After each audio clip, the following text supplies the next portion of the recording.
Christian program of Voice of Truth, product and present by Atugalpura G.S.M Christian Independent YouTube channel. Luke 20.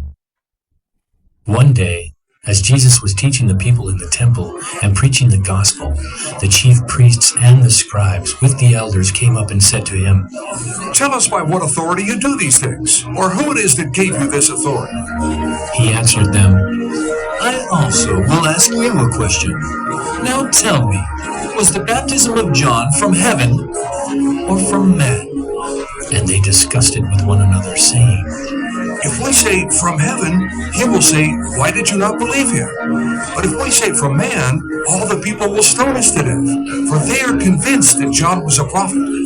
So they answered that they did not know where it came from. And Jesus said to them, "Neither will I tell you by what authority I do these things." And he began to tell the people this parable. A man planted a vineyard and let it out to tenants, and went into another country for a long while. When the time came, he sent a servant to the tenants, so that they would give him some of the fruit of the vineyard. But the tenants beat him and sent him away empty-handed. And he sent another servant, but they also beat and treated him shamefully, and sent him away empty-handed. And he sent yet a third. This one also they wounded and cast out. Then the owner of the vineyard said, "What shall I do? I will send my beloved son. Perhaps they will respect him." But when the tenants saw him, they said to themselves, "This is the heir. Let us kill him so that the inheritance may be ours." And they threw him out of the vineyard and killed him. What then will the owner of the vineyard do to them? He will come and destroy those tenants and give the vineyard to others. When they heard this, they said, "Surely not." But he looked directly at them and said, "What then is this that is written? The stone that the builders rejected has become the cornerstone. Everyone who falls on that stone will be broken to pieces, and when it falls on anyone, it will crush him."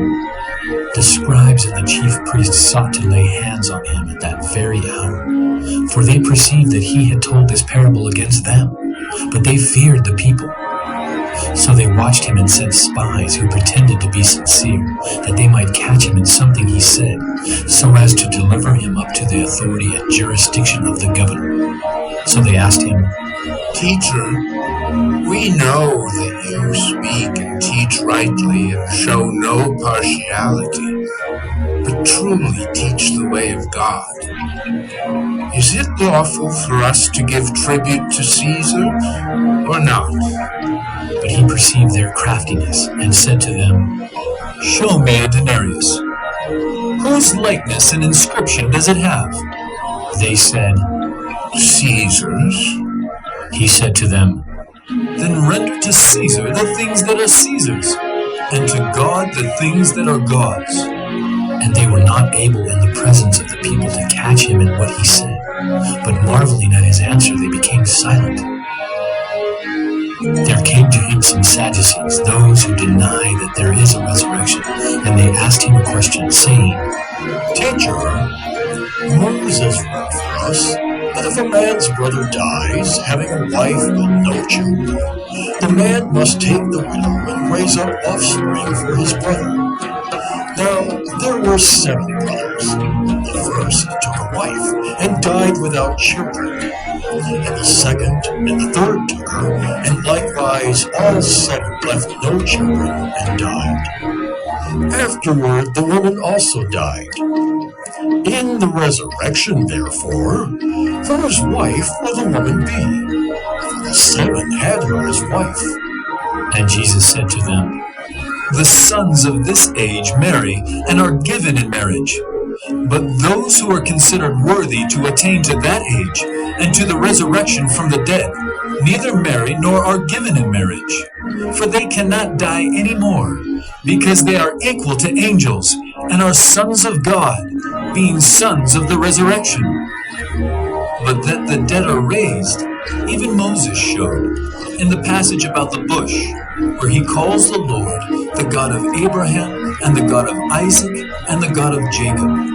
Now he is not God of the dead, but of the living, for all live to him. Then some of the scribes answered, Teacher, you have spoken well. for they no longer dared to ask him any question. But he said to them, How can they say that the Christ is David's son? For David himself says in the book of Psalms, The Lord said to my Lord, Sit at my right hand, until I make your enemies your footstool. David thus calls him Lord. So how is he his son?